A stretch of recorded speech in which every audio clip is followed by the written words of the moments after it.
Alright, it's another video na naman tayo today guys. So sa video na to, dalawang katanungan ang gagawin nating sagot. Unang tanong, Sir, kapag first gear, kailangan bang tumigil or ihinto ang sasakyan? At pangalawang tanong, Sir, okay lang bang i-pre-wheel ang sasakyan bago huminto? So yan, so mayroon tayong dalawang tanong galing sa ating subscriber sa ating YouTube channel. Okay. So sa tanong na first gear, kailangan po dyan talaga ay naka-stop. Mas okay yung naka-stop.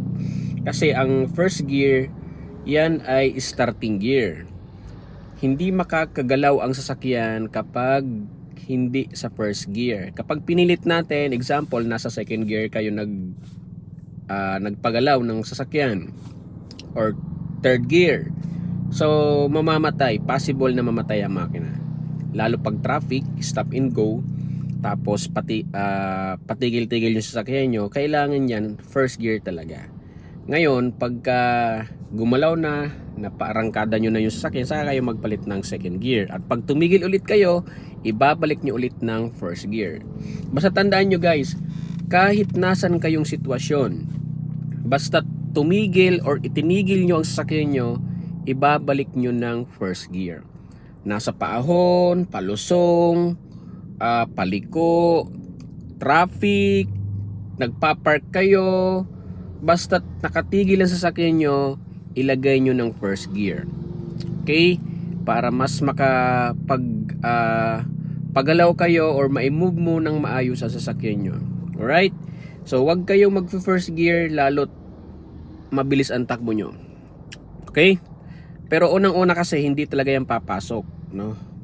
Mahirap ipasok kapag may momentum ang sasakyan tapos ilalagay mo ng first gear. Hindi yan papasok. Ngayon, may mga sasakyan na pumapasok ang first gear. Yun ang iingatan nyo. Kasi pag pumasok ang first gear, unexpectedly guys, magkakaroon nyo ng engine brake. Hindi normal.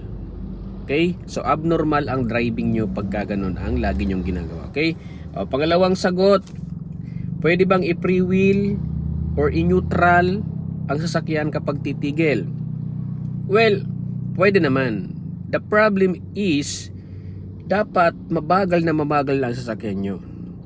Okay? Hindi yung tumatakbo kayo ng 60 to 80 or 40 above ang speed nyo, tapos i-pre-wheel nyo. Napakadelikado, lalo't sa palusong, mahirap or delikadong i-free wheel. Pag free wheel kasing tinatawag, ibig sabihin niya nakalagay sa neutral yung gear, yung transmission nyo. Ito, yan.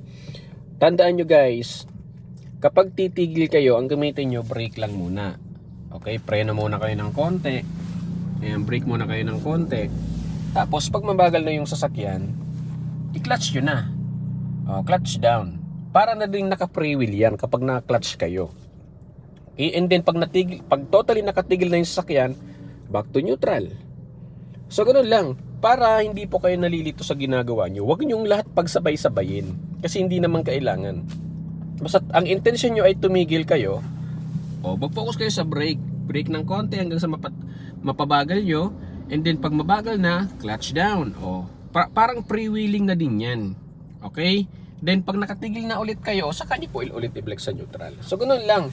Iwasan nyo guys ang maging habit nyo ang pagpe-pre-wheel kasi napakadelikado yan. Lalo sa mga paahon, mga palusong. Kasi coasting yan. Napakadelikado yan. Right? So hopefully nasagot ko ang dalawang katanungan ng ating masusugid na subscriber sa ating YouTube channel. Kung gusto nyo pa ng mga driving tutorial, magtanong lang kayo sa comment section. Right?